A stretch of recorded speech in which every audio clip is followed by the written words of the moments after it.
नमस्ते। आज हम एक ऐसे वायरस पे बात करने वाले हैं जिसके बारे में जानना हम सबके लिए बहुत ज़रूरी है। क्यों? क्योंकि ये हम में से ज़्यादातर लोगों की ज़िंदगी से कहीं ना कहीं जुड़ता है। हम बात कर रहे हैं एचपीवी की, यानी ह्यूमन पैपिलोमा वायरस। तो चलिए सीधे एक चौंकाने वाले आंकड़े से शुरू करते हैं। क्या कभी सोचा है कि दुनिया के करीब 80% लोग, जी हां 80%, अपनी पूरी जिंदगी में कभी ना कभी इस वायरस के संपर्क में आते हैं? ये आंकड़ा अपने आप में ये बताने के लिए काफी है कि यह वायरस कितना आम है। तो सवाल उठता है कि ये एचपीवी आखिर है क्या? देखिए, इसे कोई बहुत रेयर या दुर्लभ बीमारी समझने की भूल मत कीजिएगा। इसे समझना है तो ऐसे समझिए कि ये वायरस का एक बहुत ही आम, एक बहुत कॉमन ग्रुप है। एचपीवी असल में 200 से भी ज़्यादा तरह के वायरस का एक बहुत बड़ा परिवार है। और ये फैलता कैसे है? ज़्यादातर ये स्किन टू स्किन कांटेक्ट, मतलब त्वचा के आपसी संपर्क से फैलता है, खास तौर पे इंटीमेट फिजिकल कांटेक्ट के दौरान। अब यहाँ एक बहुत ज़रूरी बात आती है। देखिए, सारे एचपीवी वायरस एक जैसे नहीं होते। ये बात समझना बहुत ज़रूरी है। हम इन्हें मोटे तौर पर दो कैटेगरीज में बांट सकते हैं, लो रिस्क और हाई रिस्क।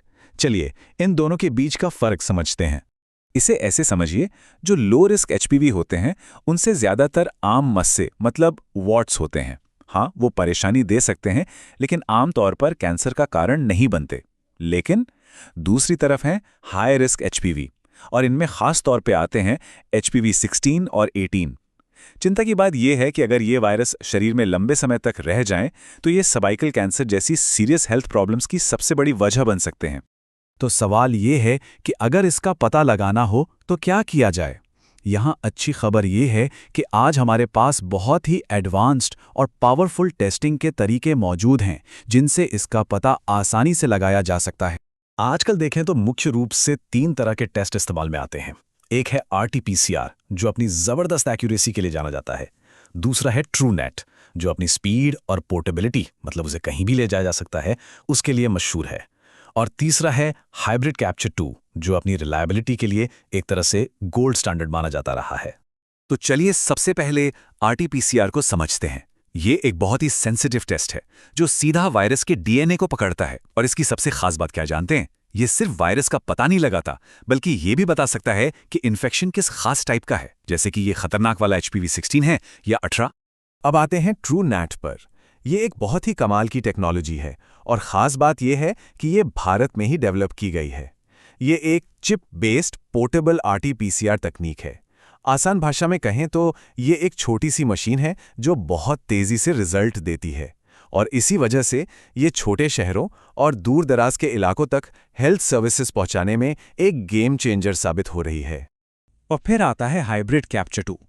देखिए, इसे काफ़ी लंबे समय से एक गोल्ड स्टैंडर्ड टेस्ट माना जाता रहा है।